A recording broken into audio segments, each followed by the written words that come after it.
I heard you say on a different interview that sort of faith and doubt are two sides of the same coin. And of course, any Christian believer will go through periods of strength in faith and weakness in faith. And I suppose right now, especially with the book and the feedback, you're probably feeling pretty good about Christianity and the position in the world. But I wonder if you can talk us through Don't assume whether that's true and well, I don't think it is true. Where you're at. I have many doubts.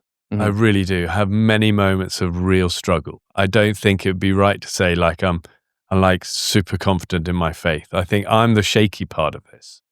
You know, I really am, and I struggle with many things. And I've just learned that is okay. You know, so when I say faith and doubt, two sides of the same coin, it's not like sort of 90-10. You know, faith and a little bit of doubt, because you know, I think it's a myth that you find a faith and suddenly like it all comes together. I think for me, finding a faith was like that pilot light, boom, that happened. That light went on. And like, I was a teenager, it was like, I knew it, but nothing dramatic happened. But there was a light there, and that's never gone out.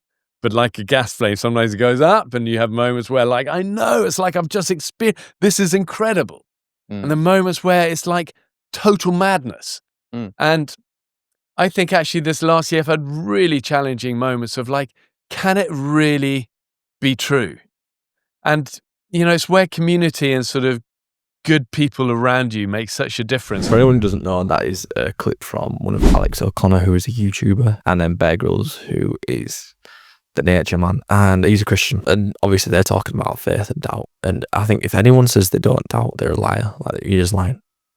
I think doubt is healthy to a point, and doubt leaves room for faith. There's always going to be that faith grey area, which I think we need to live in the tension of sometimes and not dismiss the grey areas. For example, the grey area of the resurrection. We have all the historical evidence to conclude, do you know what? Yeah, Jesus probably did walk out the grave, just off the historical evidence. But I wasn't there. I haven't seen it. No one had a phone like they would nowadays and filmed it, and I went, yeah, that's it. And even if that happened nowadays, you could still doubt. Even if I stood and saw it, I could still doubt.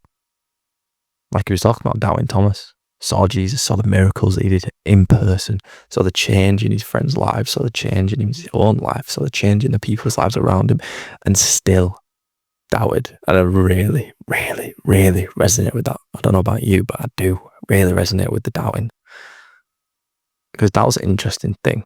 Because when it comes to faith and doubts, doubt isn't something we're going to eradicate. In my opinion, you might say different, but I don't think doubt is something we're ever going to eradicate. And faith is something we're always going to have to hold on to. Because when I'm on my deathbed, when I'm laying there on my deathbed, and I'm thinking about what's going to happen next, I could have lived a whole Christian life, could have done all the right things, could have read all the right books, could have understood all the theology, could have understood all the science that corroborates faith, could have understood all the Bible, could have understood all the historical evidence. But once you're in that position, I'll tell you one thing, there is going to be a bit of a what if in your brain, which you're going to have to shut down and hold on to faith. For example, my granddad's not very well. Got one of my granddads who's not very well. Christian man, pastor for 60 years, pastored people, pastored a church, pastored multiple churches, led people to Christ, real God-fearing, real strong in his faith. Went to seminary, went to Bible college, did all the things. And I remember asking, like, what are you excited about the next step? Do you know what I mean? Like, you know where you're going, you're excited, like, you must have a level of wonder and awe of what's going to happen next. And the words he said, we always have to hold on to faith. And he said it's a scary place to be. And not because he doubted God wasn't good, not because he doubted God wasn't real, but the human nature of the unknown, the physical unknown,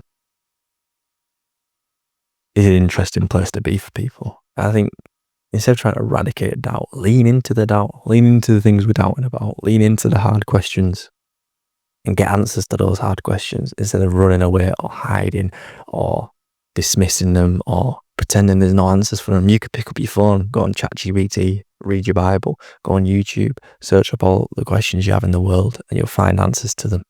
You find good answers to them as well.